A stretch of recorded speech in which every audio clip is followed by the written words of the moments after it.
নমস্কার, news UNI এ আপনাদের স্বাগত জানাই। শুরু করছি হস্তরেখা কথা। আমি মৌমিতা রয়েছি আপনাদের সঙ্গে। আপনারা প্রায়শই হয়তো ভাবেন যে মাঙ্গলিক দোষের কোনো সমস্যা রয়েছে, তাহলেই হয়তো বোধহয় পলা পড়তে হবে, বা কোনো সময় কোনো গ্রহের সমস্যা, তাহলেই হয়তো কোনো অ্যাস্ট্রোলজার সাজেস্ট করেছেন কোনো পাথরকে এই পাথর পড়তে হবে। সত্যিই কি পাথর বেশি কার্যকরী, নাকি কোনো তন্ত্রক্রিয়া বেশি কার্যকরী? কোন তন্ত্রক্রিয়ায় কোন ফল হয়, সেই বিষয় নিয়ে আজকে আমরা কথা বলে নেব জ্যোতিষাচার্য এবং তন্ত্রাচার্য অয়ন চক্রবর্তীর সঙ্গে। প্রথমে যেটা প্রশ্ন নজর রাখবো, যে মাঙ্গলিক এখন কুষ্টিতে দেখা গেলেই সকলেই অ্যাস্ট্রোলজাররা বলে দেন যে পলা পড়ুন। এই মাঙ্গলিকের ক্ষেত্রে কতটা এই ধরুন পাথর বেশি কার্যকরী, না তন্ত্রক্রিয়া বেশি কার্যকরী, বা কি করলে সে মাঙ্গলিক থেকে রেহাই পাওয়া যায়? দেখুন, প্রথম কথা হলো মাঙ্গলিক দোষের ক্ষেত্রে পলা পড়ানো, আপনি যেটা বলছেন, আমাদের এটা বুঝতে হবে যে আমরা পাথর কেন পড়ি। পাথর আমরা পড়ি যে কোনো প্ল্যানেটকে বুস্ট আপ করার জন্য। পাথর প্ল্যানেটের পাওয়ার বাড়ায়। তো আজকে আমি যদি মাঙ্গলিক দোষের জন্য আমি পলা পড়াই, তাহলে পলা কী করবে? মঙ্গলটাকে আরও পাওয়ার দেবে। আমি বলছি মাঙ্গলিক দোষ, সেটা মঙ্গলের কারণে হচ্ছে। মাঙ্গলিক কথাটা যদিও শুভ কথা, কিন্তু যেহেতু মঙ্গলের কারণে যে দোষটা ক্রিয়েট হচ্ছে, সেই দোষটাকে আমরা বলছি মাঙ্গলিক। মঙ্গল থেকে মাঙ্গলিক এসছে। এবার তাহলে পলা পড়ালে মঙ্গলটা পাওয়ার পাবে, তাহলে সে তো আরও ক্ষতি করবে। যে ক্ষতি করছে, যার জন্য ক্ষতি হচ্ছে, তাহলে তাকে আমি কেন বুস্ট আপ করবো? তো ন্যাচারালি মাঙ্গলিক দোষ কাটানোর সবথেকে ভালো উপায় হলো, যদি কোনো মহিলার মাঙ্গলিক দোষ থাকে, তাহলে আমরা যেটা করি সেটা হলো, যদি তার বাড়িতে কাজ হয় তাহলে তাকে নারায়ণশিলার সাথে বিয়ে দেওয়া হয়, আর যদি শ্মশানে কাজ হয় তাহলে তাকে শিবলিঙ্গের সাথে বিয়ে দেওয়া হয়। এবং তার সাথে যেটা করা হয় সেটা মা বগলার কবজের কাজ করা হয়। কারণ মঙ্গলের ইষ্টদেবী যেহেতু মা বগলা, সেখানে তাকে লাইফ টাইম প্রোটেকশানের জন্য মা বগলার কবজের দিয়ে দেওয়া হয়। কারণ আপনি তো মঙ্গলটাকে চার থেকে মুছে দিতে পারবেন না। প্রথম কথা, যারা বলছে যে মাঙ্গলিক দোষ কাটান বা মাঙ্গলিক দোষ কাটানো হবে, এই শব্দটাতেই ভুল আছে। দোষ কখনো কাটিয়ে দেওয়া যায় না। কারণ কাটিয়ে দেওয়া মানে তো আমি মঙ্গলটা ওখান থেকে সরিয়ে দেওয়া। তো মঙ্গলটাকে তো আমি ওখান থেকে মুছে দিতে পারবো না। মঙ্গলটা তো ওই চাটেই থাকবে। আপনি ধরুন আপনার মাঙ্গলিক আছে, আপনি আমার কাছ থেকে মাঙ্গলিকে কাজ করে গেলেন, করে আপনি আবার অন্য একজন অ্যাস্ট্রোলজারের কাছে গেলেন, সেও তো বলবে যে আপনি মাঙ্গলিক। ওটাতে কোনো তো লিখিত প্রমাণ নেই যে ওখান থেকে মঙ্গলটা সরে গেল। তাহলে আমরা যেটা শব্দটা ব্যবহার করি, যে আপনার দোষটাকে প্রশমিত করতে হবে, আপনার দোষটার প্রতিকার করতে হবে। সেটা কিভাবে হয়? মঙ্গলের ইষ্টদেবী মা বগলা। তো মঙ্গলটা যেহেতু আপনার কথা শুনছে না, মঙ্গলটা আপনার ক্ষতি করছে, তার সুপ্রিয়ার যে আছেন, আপনি তার শরণাপন্ন হচ্ছেন। ন্যাচারালি যদি মা বগলা সন্তুষ্ট থাকেন, তাহলে মঙ্গলও সন্তুষ্ট থাকবে। এই হলো বেসিক কাজ। ধরুন অনেক সময় দেখা যায় অনেকের কুষ্টি মিলিয়ে, ধরুন বিবাহের সময় কুষ্টি মেলানো হচ্ছে, ধরুন ছেলে বা মেয়ে কারোর কুষ্টিতে দেখা যাচ্ছে যে মাঙ্গলিক তীব্র এবং একই সঙ্গে তার কালসর্প দোষ রয়েছে, আর অপরজনের মাঙ্গলিক আছে কিন্তু কালসর্প দোষ নেই।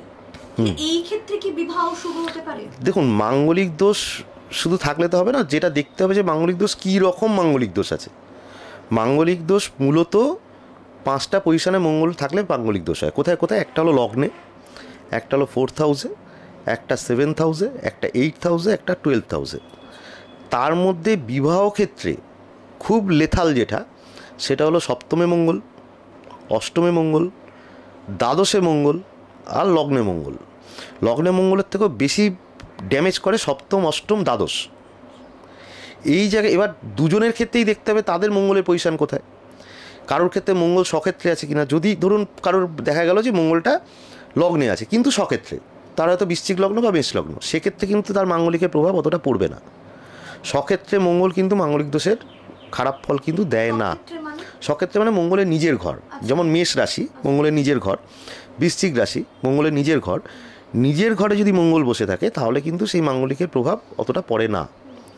এবার যদি দেখা গেল মঙ্গলটা স্যাটার্নের ঘরে আছে, কি মঙ্গলটা চন্দ্রের ঘরে আছে, বা মঙ্গলটা রাহু যুক্ত হয়ে আছে, বা মঙ্গলটা অন্য কোনো খারাপ প্ল্যানেটের সাথে যুক্ত আছে, তাহলে ন্যাচারালি সেটা অনেক বেশি ড্যামেজফুল হবে। সেই জিনিসগুলো একটা দেখা দরকার। আর কালসর্পদোষ ব্যাপারটা তো সম্পূর্ণ অন্য। কালসর্পদোষের ব্যাপারটা হলো, কালসর্পদোষটা শুধু যে বিবাহ ক্ষেত্রে ড্যামেজ করে তা নয়, আমাদের মূলত 12 রকমের কালসর্পদোষ হয়। তো সেটা অত বিস্তারিত আমি ব্যাখ্যায় যাচ্ছি না, কিন্তু বেসিক কালসর্পদোষ অ্যাভারেজ মানুষের 45 বছর পর্যন্ত সব সেক্টরে ড্যামেজ করে। সেটা তার বিবাহ ক্ষেত্র হতে পারে, তার পড়াশোনা হতে পারে, তার চাকরি বাকরি হতে পারে। যে বাচ্চাটা বা যে ছেলে মেয়েটা ছোটো থেকে কালসর্পদোষ নিয়ে বড় হচ্ছে, তার যদি কালসর্পদোষ যদি প্রথমেই যদি খণ্ডন করা না হয়, তার যদি একটা প্রপার প্রতিকার করা না হয়, তার তো 45 বছর ওইভাবে চলা মানে তার লাইফটা এমনিই ধসে গেল। তার প্রথম যদি পড়াশোনাটার গণ্ডগোল হয়ে যায়, তাহলে তার চাকরি বাকরিও গণ্ডগোল হয়ে যাবে। তো পড়াশোনা কেরিয়ার যদি গণ্ডগোল হয়ে যায়, তার বিবাহ ক্ষেত্রেও গণ্ডগোল হয়ে যাবে। তো তার আর লাইফের থাকলো কি? মাঙ্গলিক দোষের তো তাও একটা প্রতিকার করার নির্দিষ্ট সময় আছে। ধরুন বিবাহের আগে আমার ধরুন কেউ 25 বছর কি 30 বছরে বিয়ে করবে, তার 2-3 বছর আগে আমি কাজটা তার ব্যাপারটা করে নিলাম। কালসর্পদোষ তো ফেলে রাখার কোনো জায়গাই নেই। আচ্ছা, ধরুন এই যে বলা হয় যে মাঙ্গলিকের যে কাজকর্ম, যে এই শিবের সঙ্গে বিবাহের কথাটা আপনি বললেন, অনেকেই মনে করে যে বটগাছের সঙ্গে বিয়ে দিয়ে দাও, কেউ আবার কুকুরের সঙ্গে বিয়ে দিয়ে দিচ্ছে। এটা কি সত্যি কোনো কাজ হয়, বা শিবের সঙ্গে বিয়ে দিলেও তার যে কাজ হচ্ছে সে বুঝবে? কুকুরের সাথে বিয়ে দিয়ে দেয়, এটা তো মানে আমি তো শুনিনি এর আগে। যদি কেউ এরকম কুকুরের সঙ্গে বিয়ে দিয়ে থাকে, তাহলে তো বলবো যে সে কুকুরের সঙ্গে বিয়ে না দিয়ে নিজেও বিয়ে করে নিতে পারত। মানে এটা অদ্ভুত অদ্ভুত কথাবার্তা। কিন্তু শিবের সাথে এবং নারায়ণশিলার সাথেই বিয়ে আমরা দিয়ে থাকি। আমরা যেহেতু পুণ্যতন্ত্রের কাজ করি এবং আমাদের কাজকর্ম সবই শ্মশানে হয়, এবং শ্মশানে যেহেতু নারায়ণশিলার প্রবেশ নিষিদ্ধ, তো সেই কারণে আমরা শিবলিঙ্গের সাথেই বিয়ে দিই সেখানে। কারণ শিবলিঙ্গের সাথে তো কোনো বিবাদ নেই। যেখানে শিব আছে সেখানে নারায়ণও আছে। এখানে একটা আপনার ছোট্ট কথা আছে, যেটা হলো যে শিবশ্চ হৃদয়ং বিষ্ণু, বিষ্ণুশ্চ হৃদয়ং শিব। শিব এবং বিষ্ণু কিন্তু একে অপরের ভক্ত। তো সেই কারণে কিন্তু আপনি শিবলিঙ্গের ওপরও যা কাজ করুন, আপনি যদি শিবলিঙ্গের ওপরও বিষ্ণুর পুজো করেন, সেই পুজোও কিন্তু স্বয়ং বিষ্ণু গ্রহণ করবেন। এটা অন্তত আমার আস্থা। কে মানবে কি মানবে না আমি জানি না। তো আমরা সেই আস্থা থেকে কিন্তু আমরা শিবলিঙ্গের ওপরই কাজ করি। এই যে কাজটা হচ্ছে, কাজটা হয়ে যাওয়ার পর কত দিনের মাথায় সেটা সে বুঝতে পারবে তা ভালো এফেক্ট? দেখুন, যে কোনো তন্ত্রের কাজ, যেহেতু আমরা তন্ত্রের কাজ, তন্ত্রের 2-3 রকমের কাজ হয়। বেসিক তো 6 রকমের তন্ত্রের অভিচার ক্রিয়া আছে। কিন্তু আমি তন্ত্রের কাজ যদি বলি, সেটা হলো একটা হলো শুধুমাত্র প্রয়োগ করে দেওয়া, যেখানে হলো আপনাকে কোনো মাধ্যম দেওয়া হচ্ছে না, মানে আপনাকে কোনো কবচ বা তাবিজ দেওয়া হচ্ছে না, আপনার জন্য শুধু পুজো করে বিভিন্ন টাইপের তান্ত্রিক ক্রিয়া আছে, প্রয়োগ আছে, সেগুলো করে দেওয়া হচ্ছে। তো আরেকটা হলো আপনাকে নির্দিষ্ট কোনো কবচ করে দেওয়া, সেটা হলো মা বগলামুখীর কবচ হোক বা তারা কবচ হোক বা নীল সরস্বতী কবচ হোক, কাজ বেসিসে সেইগুলোকে ডিফার করা হয়। তো যে জিনিসটা কবচ দিয়ে করা হচ্ছে সেই জিনিসটার কাজ কিন্তু লং টার্ম, সেটা কিন্তু লাইফ টাইম থাকে যদি আপনি কবচটা ঠিকমতো আপনি রেখে দিতে পারেন। তো ন্যাচারালি আপনি যদি কোনো স্টোন পড়েন, সেই স্টোনটা যদি হারিয়ে যায় বা ভেঙে যায়, তাহলে সেই স্টোনের কাজ হবে না। তো ন্যাচারালি সেই কবচও যদি আপনি কোনোভাবে হারিয়ে যায় বা ভেঙে যায়, তাহলে সেই কবচও আর কাজ করবে না। তো সেটাকে যদি আপনি রাখেন, সেটা লাইফ টাইম কাজ করে। আর যেগুলো নর্মাল পুজো করে প্রয়োগ করে দেওয়া হচ্ছে বা কিছু, সেগুলো কিন্তু একটা টাইমের পর তো তার প্রভাব তো কেটে যাবেই। তো সেখানে যে আপনাকে যদি আমি যেভাবে মাঙ্গলিক দোষের কাজ আমরা করি, যে আমরা ধরুন আপনার মাঙ্গলিক, আপনাকে আমরা শিবলিঙ্গের সাথে বিয়ে দেবো, সেটা একটা প্রসেস। সেখানে এখন পূর্ণ বিবাহ যেরকমভাবে হয় সেভাবে হবে। সেখানে আমরা কিছু জিনিসপত্র দিয়ে দেবো, যেটা আপনার বিয়ের সময় আপনি সেটাকে ব্যবহার করবেন, এবং আপনাকে তার সঙ্গে একটা মা বগলার কবজও করে দেওয়া হবে এই মাঙ্গলিক দোষের এগেনস্টে, যেটা আপনি লাইফ টাইম ধারণ করে থাকবেন। তাতে আপনার মঙ্গলটা আপনার ফেভারে থাকবে, শান্ত থাকবে। ধরুন এই যে তন্ত্রক্রিয়ার কথা বলা হচ্ছে, অনেক রকমের তন্ত্রের মধ্যে খারাপও ক্রিয়া হয়। ধরুন কারোর ওপর খারাপ ক্রিয়া হয়েছে, সেটা সে বুঝবে কি করে? দেখুন, মানুষের জীবনের প্রথম হলো শান্তি, ঠিক আছে? আপনার উপর যদি কোনো ভালো ক্রিয়া হয়, আপনার যদি সময় ভালো যায়, আপনি যদি কোনো কিছু শুভ ফল পান, তাহলে সবার আগে যেটা হবে, রাত্রিরে ভালো ঘুম হবে। আর যদি আপনার উপর খারাপ কিছু হয়, আপনার উপর কোনো খারাপ প্রয়োগ হয়, বা আপনি যদি অশান্তিতে থাকেন, তাহলে সবার আগে যেটা হবে, আপনার ঘুমের 12টি বেজে যাবে। আপনি নিজের বিভিন্ন রকম সবার লাইফ দিয়ে দেখুন, আপনারা তো অনেক জায়গায় ঘুরেন, অনেকের সঙ্গে আলাপ আছে, বা আপনার পরিবারেও দেখছেন, যারা একটু অশান্তির মধ্যে আছে, যারা খুব ফার্স্ট্রেশন আছে, তাদের ঘুম চপাট হয়ে যাবে। তাহলে খারাপ ক্রিয়ার প্রথম ফল যেটা হবে, রাতে ঘুম হবে না, চোখের তলায় কালি পড়বে, আস্তে আস্তে শরীর খারাপ হবে, শরীর ভাঙবে, খিটখিটে হয়ে যাবে সে, তার মেজাজপত্র ঠিক থাকবে না, তার পরিবারে বন্ধুবান্ধব, চাকরি ক্ষেত্রে, যদি কোনো ব্যক্তির ওপর যদি বলি যে কারোর ওপর করা হয়েছে, তাহলে তার সঙ্গে আউটসাইডে সবার সাথে একটা গণ্ডগোল ধীরে ধীরে ধীরে ধীরে বাঁধতে শুরু করবে। তার কাজকর্ম হ্যাম্পার হবে, তার পয়সা কড়ির জায়গায় গণ্ডগোল হতে শুরু করবে। এরকম বিভিন্ন সিমটম পরপর দেখা দেবে। কিন্তু কারোর উপর একটা খারাপ কাজ করলে, দেখুন, এই ধরনের কাজগুলো তো ম্যাজিক নয় যে আপনি একবার কারোর উপর করে দিলেন, ঠিক আছে, আর সেটা সঙ্গে সঙ্গে তার লাইফ টাইম খারাপ হয়ে গেল, তা নয়। যারা করে তারা কন্টিনিউ একটা হ্যামার করতে করতে করতে করতে একটা পর্যায়ে গিয়ে পৌঁছয়। মানে ধরুন আপনার একটা পাঁচিল আছে বা এই দেয়ালটা আছে, এই দেয়ালটার মধ্যে যদি আপনি একটা হাতুড়ি নিয়ে কন্টিনিউ খুব রিদিমে একইভাবে যদি মারতে থাকেন, আপনি প্রথমে হয়তো কিছুই বুঝবেন না, কিন্তু একদিন না একদিন ওই দেয়ালটা ভেঙে পড়ে যাবে। এটাই ফ্যাক্টর। আচ্ছা ধরুন এই যে আপনি আরেকটা বিষয় বললেন যে কালসর্পদোষ, কালসর্পদোষে একটু আসি, 12টা যে প্রকার রয়েছে কালসর্পদোষে, তাহলে কি 12 রকম ভাবে এক একটা প্রকারের কাজ হয়? না, বেসিক কাজটা সেম। ওটা হলো 12 রকম কালসর্পদোষের ফলটা 12 রকম কিছু ডিফার করে। কোনোটা 42 বছর পর্যন্ত ফল দেয়, কোনোটা 45 বছর পর্যন্ত, কোনোটা 50 বছর পর্যন্ত, কোনোটা ক্ষেত্রে বিবাহ ক্ষেত্রে একটু বেশি ফল দেয়, বেশি খারাপ ফল দেয়, কোনোটা পড়াশোনার ক্ষেত্রে বেশি খারাপ ফল দেয়। এইগুলো শুধু হ্যাঁ, এগুলো এগুলো এগুলো এগুলো একটু বিচারের জায়গায়। দেখুন সব কটাই অল ওভার সেম মোটামুটি, সেখানে ওইভাবে আপনি ডিফার করতে পারবেন না। ধরুন আমি একটা প্রশ্ন রাখি যে ধরুন কারোর যদি ধরুন বিষধর কালসর্পদোষ হয়, তাহলে সে কি ফল দেবে বা কি রকম একটা এফেক্ট করবে? দেখুন প্রথম কথা হলো কালসর্পদোষ এই যে ভাগটা হচ্ছে সেটা কিভাবে হচ্ছে। ধরুন লগ্নে রাহু, সপ্তমে কেতু, এটা একটা কালসর্পদোষ। আমি লগ্নে রাহু দিয়ে যদি শুরু করি, এবার কারোর ধরুন দ্বিতীয় রাহু, অষ্টমে কেতু, কারণ যেখানে রাহু আছে তার উল্টো দিকে কেতু আছে, এইভাবে 12টা পজিশন শিফট হচ্ছে। এবার যখন কারোর লগ্নে রাহু, সপ্তমে কেতু আছে, কালসর্পটা কি একটা সার্কেল, ধরুন রাশিচক্রটা একটা সার্কেল, সেই একটা সার্কেলকে রাহু আর কেতু একটা বেরিয়ার দিয়ে আটকে রেখেছে, যেটা আমরা অ্যাস্ট্রোলজিক্যালি লজিক্যালি যেটা বলি। তার একটা সাইডে সব প্ল্যানেটগুলো আছে আর একটা সাইড পুরো ফাঁকা আছে। এবার লগ্ন থেকে সপ্তম যদি একটা সাইড এরমভাবে যদি বিরিয়ার থাকে আর একটা সাইড যদি পুরো প্ল্যানেট থাকে, ধরুন দেখা গেল লগ্ন থেকে ধরুন দ্বিতীয়, তৃতীয়, চতুর্থ, পঞ্চম, ষষ্ঠ এই ঘরগুলো ফাঁকা আছে, বাকিগুলো অন্যদিকে পড়ে গেছে, তাহলে এই দ্বিতীয়, তৃতীয়, চতুর্থ, পঞ্চম, ষষ্ঠ এই যে হাউসগুলোর যে কাজ, সেই হাউসগুলো বাধাপ্রাপ্ত হবে। মানে দ্বিতীয় ভাবটা আর্থিক ক্ষেত্রে বাধাপ্রাপ্ত হবে, তৃতীয়ভাবে যোগাযোগ ব্যবস্থা বাধাপ্রাপ্ত হবে, চতুর্থ ক্ষেত্রে পড়াশোনার জায়গা বাধাপ্রাপ্ত হবে। যে বেসিক জায়গাগুলো ফাঁকা রয়েছে সেই জায়গাগুলোর উপর প্রভাব বেশি পড়বে।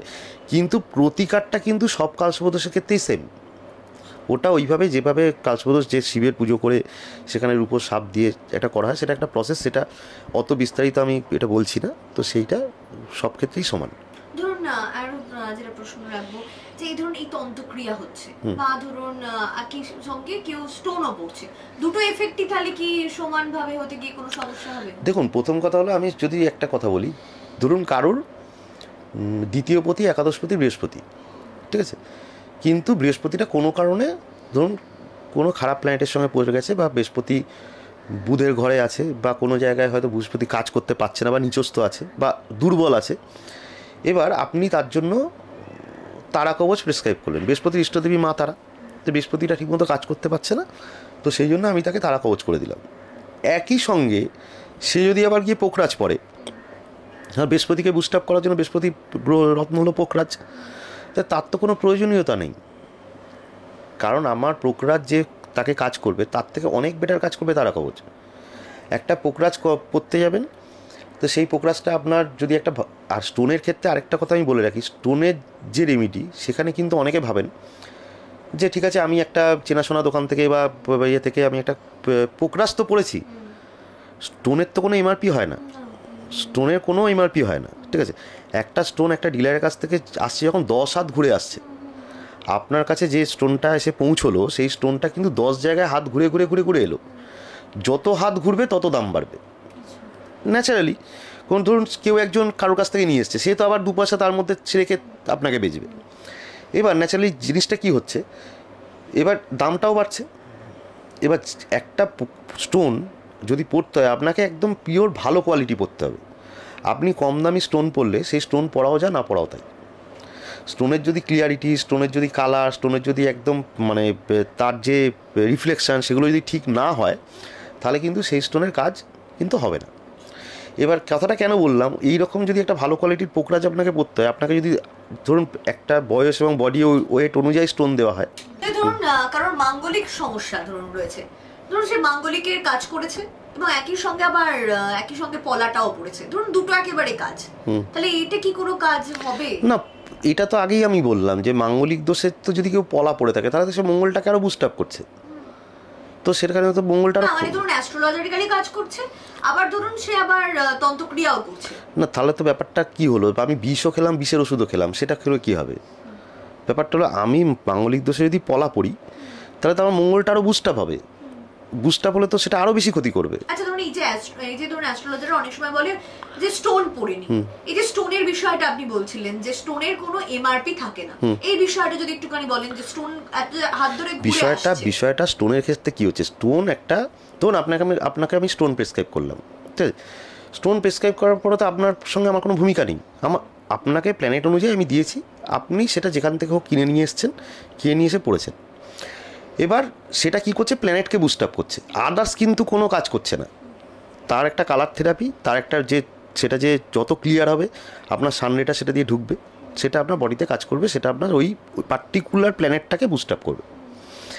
এবার আপনি যদি দেখা গেল যে আপনার একাদশপতি দ্বিতীয়পতি বৃহস্পতি আপনাকে বললো যে আপনাকে পোকরাজ পড়ার জন্য, কেউ একজন বৃহস্পতিটা হয়তো পাওয়ার কম বা কোনো খারাপ প্ল্যানেটের সঙ্গে আছে, যার জন্য বৃহস্পতি ঠিকমতো কাজ করতে পারছে না, আপনাকে পোকরাজ দিল। তো সেই পোকরাজটা পড়তে গেলে আপনাকে তো একটা ভালো কোয়ালিটির পোকরাজ পড়তে হবে। আপনি যদি মনে করেন যে একটা 3-4 হাজার টাকার অতিরিক্ত আপনি পোকরাজ পড়ে নিলেন, তার না হবে ভালো ক্লিয়ারিটি, না হবে তার অনেক ক্ষেত্রে এখন ব্যাংকক পোকরাজও লোকে দেয়, কিন্তু পড়তে গেলে আপনাকে একদম ভালো কোয়ালিটির সিলোনিস পোকরাজ পড়তে হবে। যদি স্টোনের কাজ আপনাকে পেতে হয়, স্টোনে যদি মনে করেন যে আমি প্রপার কাজ পাবো এবং একটু তাড়াতাড়ি পাবো, তাহলে কিন্তু একদম বেটার কোয়ালিটিতে যেতে হবে। তখনই তো আপনার ওই পোকরাজ পড়তে গিয়ে আপনার প্রায় 1,00,000-1,500,000 টাকা খরচা হয়ে যাবে, কারণ আপনি পোকরাজ সোনা ছাড়া পড়তে পারবেন না। তারপরে আপনার যদি বডি ওয়েট এবং আপনার যে বয়স অনুযায়ী আপনাকে পোকরাজ পড়তে হবে, আপনাকে যদি পোকরাজ আমি পড়াই তাহলে মিনিমাম আপনাকে 5 থেকে 6 রতি পোকরাজ পড়তে হবে, 5 রতি তো পড়তে হবে 5+। তো একটা যদি খুব ভালো কোয়ালিটির পোকরাজ আপনাকে পড়তে হয়, তাহলে তো ওটাই তো সিলোনিস পোকরাজ আপনার প্রায় 1,00,000 টাকার কাছাকাছি দাম হয়ে যাবে। তারপরে আপনি সোনা দিয়ে পড়বেন, এখন যা সোনার দাম আরও 40-50 হাজার টাকা ওখানে চলে যাবে। তো আমার তো তার থেকে বেটার হলো তারা কবচ। আমার বৃহস্পতির ইষ্টদেবী মা তারা। সবসময় একটা জিনিস মাথায় রাখবেন, আপনি যতই স্টোন পড়ুন না কেন, আমাদের অ্যাস্ট্রোলজির সাবজেক্টটাকে আমরা বলি ডিভাইন সায়েন্স। ডিভাইন সায়েন্স কেন বলছি, এটার সঙ্গে একটা ডিভিনিটি রিলেটেড। আপনাকে আপনার যে আগে কথা বলা হচ্ছে, আপনার পরবর্তীকালে কি ঘটবে সেই কথা আপনাকে বলা হচ্ছে। প্রত্যেকটা প্ল্যানেটের সঙ্গে তার ইষ্টদেবী জুড়ে আছে, ঠিক আছে? এই যে আমাদের গ্রহগুলো, সেই গ্রহের পুজো হয়, সেই গ্রহগুলোর আলাদা আলাদা মন্ত্র আছে, আলাদা আলাদা বীজ মন্ত্র আছে। তো ন্যাচারালি শুধুমাত্র স্টোন ওরকম বললে হবে না, এটা একটা স্পিরিচুয়ালিটির সঙ্গে যুক্ত। আর আপনার যদি কোনো দৈবিক আশীর্বাদ না থাকে, আপনাকে যদি দৈব হেল্প না করে, দৈব যদি আপনার সহায় না হয়, তাহলে কিন্তু আপনি কোনো কাজই করতে পারবেন না। আপনি একটা মাথায় রাখবেন যে আপনাকে যতই প্ল্যানেট সাপোর্ট করুক, সেই প্ল্যানেটের ইষ্টদেবীও আপনাকে সাপোর্ট করছে। আপনার দৈবের আশীর্বাদ ছাড়া আপনি এক পাও কোনো দিকে এগোতে পারবেন না। তো ন্যাচারালি আমার দৈবের দিকেই তাহলে যাওয়ার কথা। তাহলে আমি কেন ওইদিকে ভুলভাল যাবো? যে জিনিসটা আমি নিজে হাতে করছি, ধরুন আমি তো পোকরাজটা নিজে বানাচ্ছি না, মাইন্স থেকে তুলে আনা কাটিং হয়েছে, সেখানে আপনি কোনো মন্দিরে একটা শোধন করে পড়ে নিলেন। কিন্তু আমি যখন কোনো তারা কবজের কাজ করছি ওই পোকরাজের এগেনস্টেই বা ওই বৃহস্পতির জন্যেই, তখন সেটা আমি নিজে হাতে পুজো করছি। আমরা সবাই মিলে সেটা পুজো করছি, সেখানে রুদ্রাভিষেক করছি, সেখানে মা তারার পুজো হচ্ছে, সেখানে কবচ সংস্কার হচ্ছে, সেখানে গ্রহের পুজো হচ্ছে, হয়ে আপনাকে সমস্ত সারা দিন একটা কর্মকাণ্ড করে সেই কবচে জপ করে সব কিছু করে আপনাকে সেটা দেওয়া হচ্ছে। যেমনভাবে আপনি একটা বাড়িতে ধরুন পুজো করছেন, মা কালী পুজো করছেন, ঘট প্রতিষ্ঠা করছেন, সেখানে একটা ভক্তি ভরে আস্থা নিয়ে পুজো করছেন, সেইভাবে আমরা করছি। তাহলে এবার আপনি নিজেই বিচার করে দেখুন না, যে জিনিসটা আপনি নিজের রাস্তা থেকে সারাদিন ধরে বসে সবাই মিলে একটা তাদের উইল পাওয়ার দিয়ে আপনি করছেন, আর একটা জিনিস আপনি বাজার থেকে কিনে এনে শোধন করে পড়ে নিচ্ছেন, দুটোর মধ্যে কোনটা বেশি পাওয়ারফুল? ধরুন এই যে তন্ত্রক্রিয়ার প্রসঙ্গে আসি, ধরুন কারোর বেশ সাড়ে সাতির প্রভাব, তাহলে সেই সাড়ে সাতির প্রভাব থেকে মুক্তি পেতে সে ধরুন তন্ত্রক্রিয়া করলো। দেখুন, সাড়ে সাতির যেটা ভূমিকা, সাড়ে সাতির ফলটা কীভাবে দেয় সেটা স্যাটার্ন। সাতিটা কি, আমাদের চন্দ্র যে হাউসে আছে তার আগের ঘরে 2.5 বছর, চন্দ্রের ঘরে 2.5 বছর, চন্দ্রের পরের ঘরে 2.5 বছর স্যাটার্নের মুভমেন্ট।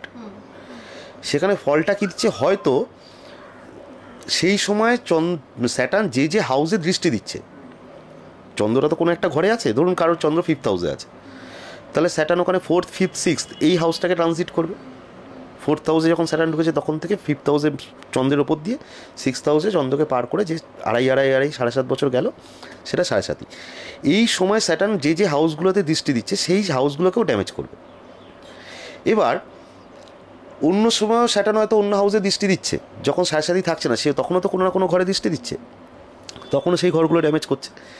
কিন্তু সাড়ে সাতির সময় আমাদের প্রভাবটা বেশি লাগে কেন? কারণ যেহেতু চন্দ্রকে পাস করছে, চন্দ্র যেহেতু মন, তখন মনের ওপর প্রভাবটা অনেক বেশি পড়ে। হয়তো দেখা যাবে যে আপনি কর্মক্ষেত্রে আপনার হয়তো টালমাটাল গেছে, আপনি হয়তো আর্থিক অবস্থা আগেও খারাপ গেছে, সেই সব, কিন্তু যখন স্যাটার্নের সাড়ে সাতির সময় আর্থিক অবস্থার জায়গাটা যাচ্ছে তখন মেন্টাল প্রেশারটা যেন বেশি মনে হচ্ছে, মানসিক অশান্তিটা বেশি হচ্ছে, কারণ চন্দ্রকে পাস করছো। এই সময় সবথেকে যেটা উপকারী সেটা হলো সৎভাবে থাকা, কারণ স্যাটার্ন নিজে খুব নিষ্ঠাবান প্ল্যানেট। স্যাটার্ন যেটা দেয় কর্মের প্রচণ্ড রকম ফল স্যাটার্ন দেয়। শনি যখন 7.5 চলছে সেই সময় আপনার উচিত একদম স্ট্রেট পথে হাঁটা, কোনো রকম ডায় বায় না করা। দ্বিতীয় হলো যতটা স্পিরিচুয়ালি থাকা যায় ততটা ভালো। হনুমান চল্লিশা পাঠ করা, সেটা রামের পুজো করে হনুমান চল্লিশা পাঠ করা, কারণ একমাত্র বজরংবলীকেই আশীর্বাদ আছে যে যারা হনুমানজির পুজো করেন বা বজরংবলীর পুজো করেন বা তার ভক্ত, তাদের শনি টাচ করে না। এটা শনির বরদান বজরংবলীকে দেওয়া আছে। তো ন্যাচারালি তো আপনি যদি 7:30 সময় হনুমান চল্লিশা পাঠ করেন ভক্তি করে, এবার এটা করলে হবে না আপনি এদিকে হনুমান চল্লিশাও পাঠ করছেন, এদিকে রাত্রিবেলা গিয়ে চুরি করছেন, তাহলে তো হবে না। আপনাকে সৎপথেও থাকতে হবে, ঠিক আছে? তবে হ্যাঁ, সেটা স্যাটার্ন রিলেটেড যা কিছু তাতে আপনি এটা করতে হবে। আরেকটা হলো, যেহেতু শনির ইষ্টদেবী দক্ষিণাকালী, এবার আপনি দক্ষিণাকালী পুজো করুন, ঠিক আছে? এবার দেখুন এখন যেটা ম্যাক্সিমাম লোক করে 7:30 সময় বা ধাইয়ার সময় বা বিভিন্ন শনি, যারা শনির জাতক বা শনি খারাপ ফলাচ্ছে, দেখবেন প্রতি শনিবার গলির মোড়ে মোড়ে শনি মন্দিরে একদম লাখে লাখে ভিড়। এখন তো ব্যাঙের ছাতার মতো সব জায়গায় শনি মন্দির, ঠিক আছে?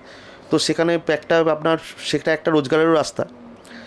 হাজারে হাজারে লোক যাচ্ছে সেখানে গিয়ে শনি মন্দিরে গিয়ে একদম ভক্তি ভরে দাঁড়িয়ে পুজো দিচ্ছে। কিন্তু একটা জিনিস সেটা ভুলে যাচ্ছে, মানে যিনি পুজো করছেন ওখানে, এখানে তো আমি সাধারণ মানুষকে দোষ দেবো না, যে ঠাকুরমশাই পুজো করছেন তার দোষ সব থেকে বেশি।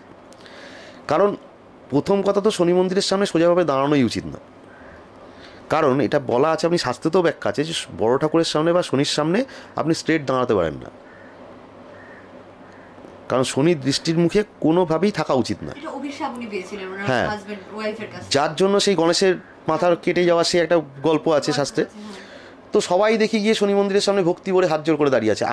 আমি তো নিজে শনির জাতক, আমার তো মকর লগ্ন। আমি নিজে শনি মন্দিরের সামনে গেলে আমি মাথা ঘুরিয়ে অন্য দিক দিয়ে চলে যাই।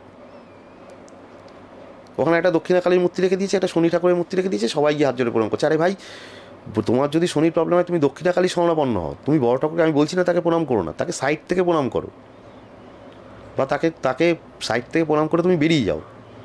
কখনো শনি মন্দিরের সামনে দাঁড়ানো উচিত নয়। শনি মন্দিরের সামনে দাঁড়িয়ে কেউ কেউ আবার মোমবাতি দিয়ে প্রদীপ, সেটা তো আমি বললাম, সে তো করছে, সেটা তো মোমবাতি এফেক্টও কিছুটা পড়ে, কিছুই না। শনি ঠাকুরের সেটা শনি ঠাকুরের দান হলো তেল। আপনি তেল দান করতে পারেন, ঠিক আছে? তেল আপনি দান করে দিতে পারেন। ওখানে ভক্তি করে শনি ঠাকুরের সামনে মোমবাতি ঘোরালে নিজের লাইফটাও ঘুরে যাবে। ওটা তো এখন কি কেন করছে, কেউ তাকে বলেছে কিনা বা কিছু, সেটা তো আমি জানি না, কিন্তু আমার কাছে যারা আসে আমি তাদের নাই করি, এটা উচিত না। আচ্ছা, ধরুন আরো একটি প্রশ্ন আপনাকে করবো, যে ধরুন অনেক সময় দেখা যায় যে এই তন্ত্রক্রিয়ার মাধ্যমে কেউ কাউকে বান মারছে বা ধরুন আরো খারাপ কাজ করছে, ধরুন কারোর উপর বান মারা বা বান প্রয়োগ করা হয়েছে, তাহলে সে বুঝবে কি করে? দেখুন, এখন তো প্রথম কথা হলো এই যে শব্দটা ব্যবহার করছেন বান মারা বা বান প্রয়োগ করা, এটা আমাদের আদি অনন্তকাল ধরে সেই মানে দিদিমা ঠাকুমা তাদের আমল থেকে চলে আসছে বান মারা কথাটা। তো বান মারার কথাটা এলো কোথা থেকে? বান মারা কথাটা তো কোনো বইতে নেই যে বান মেরে দিয়েছে, ঠিক আছে? বান মারাটা মানসিক, এই শব্দটাই মানুষই তৈরি করেছে। মানে কাউকে একটা বান কথাটা উঠতে তীর বোঝায়, যে কোনো খারাপ কিছু তার উপর প্রয়োগ করা হয়েছে, ঠিক আছে? তো তন্ত্রের ক্রিয়া কী সেটা আগে বুঝতে হবে। তন্ত্রের বেসিক্যালি 6 রকমের ক্রিয়া হয়, ঠিক আছে? একটা হলো আপনার শান্তিকর্ম, একটা স্তম্ভন, একটা বশীকরণ, একটা বিদ্বেষণ, একটা উচ্চারণ, একটা মারণ। এই হলো আমাদের 6টা অবিচার ক্রিয়াতন্ত্র।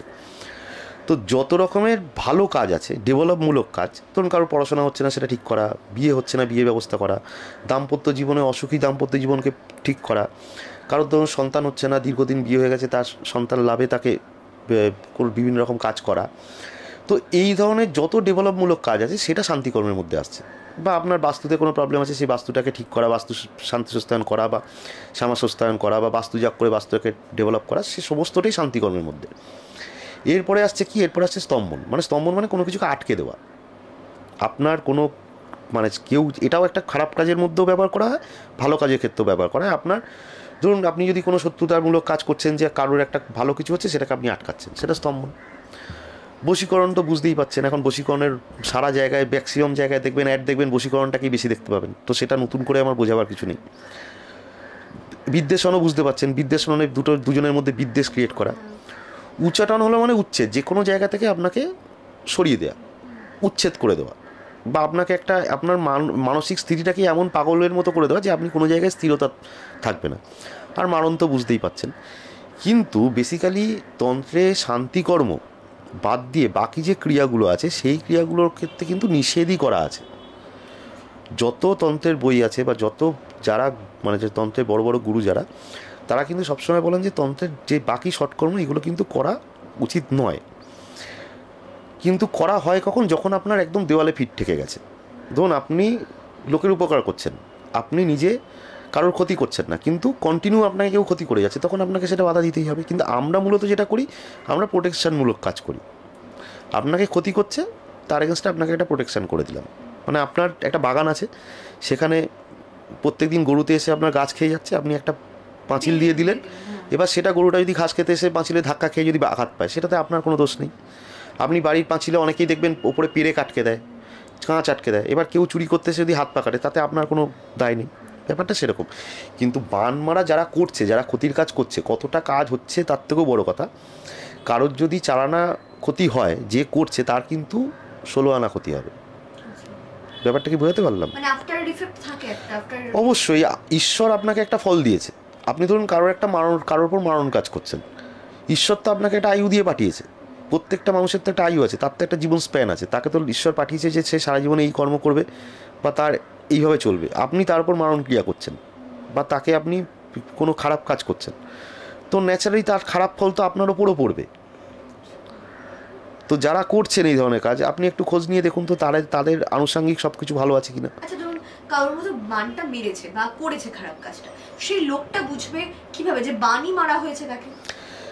দেখুন, বানটা তো কোনো বস্তু নয়। ধরুন কোনো খারাপ কাজটাকে ওটা বান, ওটা শব্দটাই ব্যবহার করা হয়। তো কারোর উপর ধরুন স্তম্ভন ক্রিয়া করা হচ্ছে, ওটাও ওয়ান কাইন্ড অফ বান। মানে সেটা বানই, সেটা শব্দটা বানই বলা হচ্ছে, কিন্তু কারোর উপর ধরুন কোনো খারাপ অবিচার ক্রিয়া করা হচ্ছে, তো ন্যাচারালি তার ওই যে প্রথম যেটা আমি এর আগে ঘুমের জায়গাটা, বিষয়টা তার চলে গেল, সে ঘুম ছাড়া আর কিভাবে তার শরীর আস্তে আস্তে শুকিয়ে যাবে, তার শরীর আস্তে আস্তে খারাপ হবে, তার বডি মানে ওয়েট লস হবে। অনেক সময় বলা হয় যে গাছকে বান মেরেছে বা গাছ শুকোচ্ছে, গাছের বান মেরেছে বলতে, গাছে ধরুন কোনো একটা ভালো গাছ কারোর ইয়েতে রয়েছে, ঠিক আছে, সেই ধরনের প্রয়োগ সেটাও করা হয় যে সেটা তাকে প্রোটেকশান দিচ্ছে, সেটাও তখন শুকোতে শুরু করে, ঠিক আছে। সেটা অনেক ক্ষেত্রে এই ধরনের কাজ যারা করছে, এটা আমি বারবার বলবো, তাদের ক্ষেত্রেও কিন্তু প্রচুর ক্ষতি হয়ে যায়। কারণ ঈশ্বর তো আপনাকে ওইটা করার জন্য বলেনি, আপনি পয়সা নিয়ে করছেন। দেখুন, ধরুন আমার কেউ ক্ষতি করছে, ঠিক আছে, আমি আমার প্রোটেকশান নিয়ে যাচ্ছি, সে কন্টিনিউ করে যাচ্ছে, আমি প্রোটেকশান নিয়ে থাকছি। এবার ধরুন আমার প্রোটেকশান নেওয়ার জন্য যদি তার কোনো ড্যামেজ হয়ে যায়, সেটা তো আমার কিন্তু কিছু করার নেই, আমি তো নিজে হাতে তাকে মারছি না। কারণ দেখুন, আমরা যেটা করি মূলত প্রোটেকশানের কাজ এবং ভালোর জন্য। তো যে হাতে আপনি ভালো কাজ করছেন, সেই হাতে কোনোদিন আপনি অশুভ কাজ করতে পারবেন না, ওটা তো কন্ট্রাডিক্টরি হয়ে যাবে। সর্বশেষ প্রশ্ন, শেষের দিকে চলে এসেছি। এটা হচ্ছে মঙ্গলের বছর। এই মঙ্গলের বছরে কার ধরুন খারাপ হতে পারে, এরকম কি বছর দেখে বলা যেতে পারে? বা মাঙ্গলিক যারা, দেখুন তাদের কি সমস্যা বেশি হবে? বিষয়টা হলো যে মঙ্গলের বছর, সেটা ইন জেনারেল সবার ক্ষেত্রেই বছরটা মঙ্গল। এবার আমাদের 12টা রাশি আছে, তো মঙ্গলের বছর মানে সবার রাশি তো আর মঙ্গল মেষ নয়, কারোর মেষ রাশি, কারোর বৃষ রাশি, এরকমভাবে চলছে।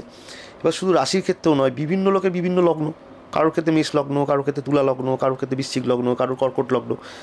এবার সেই লগ্ন এবং রাশি অনুযায়ী তো প্রত্যেকের পজিশন চেঞ্জ হয়ে যাচ্ছে গ্রহের। তার মধ্যে এখন রিসেন্ট একটা বড় ঘটনা ঘটেছে, স্যাটার্ন একটা ট্রানজিট করেছে, এবং মেষ রাশির ক্ষেত্রে 7.5 শুরু হয়েছে, মিনে গিয়ে স্যাটার্ন পৌঁছেছে। এই অল ওভার যদি আমি ব্যাপারটা দেখি, তাহলে কিন্তু যাদের মেষ মঙ্গলের জাতক, যাদের মেষ রাশি বা মেষ লগ্ন, তাদের কিন্তু ব্যাপারটা কিন্তু অনেকখানি ড্যামেজফুলই হবে। কারণ যেহেতু মঙ্গলের জাতকে 7.5 ঢুকেছে, কারণ মঙ্গল স্যাটার্ন অ্যান্টি, মঙ্গলের জাতকে যদি 7.5 ঢোকে, তাহলে সেখানে স্যাটার্ন আরও বেশি খারাপ ফল দেবে। কিন্তু আদার্স যদি মঙ্গল অন্য কোথাও আছে বা মাঙ্গলিক দোষ, সেই মাঙ্গলিক দোষের প্রভাব তো আলাদা। মাঙ্গলিক দোষ মাঙ্গলিক মতো ফল দেবে, কোন হাউসে মাঙ্গলিক সেই অনুযায়ী। বছরের তো কিছু এসে যায় না, মাঙ্গলিক ফলটা তো লাইফ টাইম। কারোর ধরুন অষ্টমে মঙ্গল আছে, তো অষ্টমী মঙ্গল সে মঙ্গলে মাঙ্গলিকের ফল সে অবশ্যই পাবে। আর ধরুন ভালো কাদের হতে পারে? আপনি খারাপটা বললেন যে মেষের জন্য এই বছরটা একটু তুলনামূলকভাবে খারাপ হতে পারে মঙ্গলের জন্য, আর কারোরটা ভালো হতে পারে। অবশ্যই ভালো হবে, কেন ভালো হবে না? যে ধরুন আজকে যে মকর থেকে ছেড়ে গেছে সাড়ে সাথে, যে মকরের যারা জাতক তাদের ভালো হবে, ঠিক আছে, যারা কর্কট তাদের ভালো হবে, সিংহের ভালো হবে, এরকম অনেক গ্রহ রাশিও আছে যাদের ভালো হবে। কিন্তু আমরা খারাপটা বলি এই কারণে যাতে সে সচেতন হতে পারে। ধরুন আপনাকে আমি অনেক বেশি প্রশংসা করলাম, আপনি আমার কাছ থেকে 10টা প্রশংসা শুনে তো আপনার কোনো লাভ নেই। আপনার শোনার দরকার যে আপনার কোথায় ভুল হচ্ছে, কোথায় ত্রুটি হচ্ছে, কি চলতে হবে, তো তার যাতে আপনি সেইভাবে চলতে পারেন, তো সেইটাই আমরা করি। কোনো সমস্যায় পাথর তো অবশ্যই কার্যকরী, কিন্তু সেই সমস্যা থেকে যদি কোনোভাবে ঠাকুরের পুজো করা যায় এবং একই সঙ্গে দৈব কিন্তু এটা কাজ করে, যদি ভগবানের আশীর্বাদ থাকে তাহলে কিন্তু অবশ্যই সেই সমস্যা থেকে, যাবতীয় সমস্যা থেকে, তা যদি সারস্বতীও হয় সেই সমস্যা থেকে উদ্ধার পাওয়া যায়, এমন কথাই জানালেন তিনি। আপনারা এতক্ষণ দেখছিলেন হস্তরেখা কথা। আজকে হস্তরেখা কথা এখন এই পর্যন্তই। আপনারা বরাবর যেমন নিউজ ইউএনআই এ ফলো করেন তেমনটাই নজর রাখুন। নমস্কার। आप देख रहे हैं न्यूज UNI।